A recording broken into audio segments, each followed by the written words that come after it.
You were at Lake Rant, where I rant about whatever my $15 a month plus patrons want me to rant about. You can get one of these by being one of those. This one's for Benjamin Wheeler, who says, rant about how fairy tales, especially things like kids wandering into the woods for a purpose and getting entangled by fairy tricks slash magic, as what happens in my new novel, Tears of Elfland, is not the same as Isekai at all, even if it is superficially close. And then he links to his book, Tears of Elfland, on Amazon, and says, I just want to rant about how I didn't write Isekai. Yeah, I mean, I would say it's a hugely different genre. Like, the point of Isekai is that you are sort of escaping into another world in which you are hyper relevant.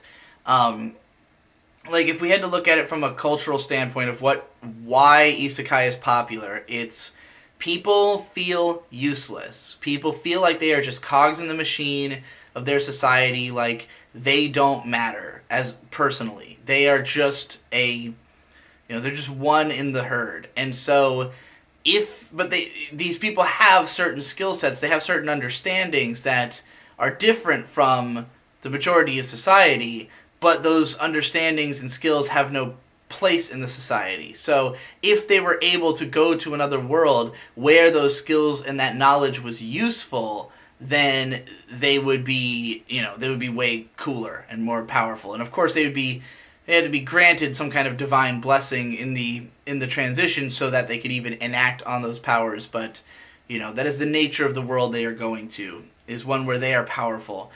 Kids wandering into the woods is a much more ancient kind of story, and I think is more about how scary the world is, really. Like, I think that's why there's usually a more grim edge to those kinds of fairy tales. It's like you wander into the forest usually either because you're lost or that you are like emotionally lost, like going into the forest, going away from society, going off on your own is a terrifying prospect, but also one that could potentially lead to an exciting adventure. So, it's less about going to a world where you are powerful and more about just sort of either escaping or slipping away from society into a world of mystery where you never know what's going to happen. There's usually a lot more ups and downs. It's not so much you're a great hero, you are just, you're just thrust into this scenario and kind of forced to make decisions along the way. As you put it, getting entangled, So, yeah, I would not say that the purposes of the genres are the same or that they really tend to fall into the same tropes. I don't think a Lost in the Woods story typically leads to a character suddenly gaining like all powerful god powers and fucking changing the whole world. Usually it's more like those stories happen exclusively in the woods, and by the time the characters come back, they have changed in some way, but they reintegrate into society.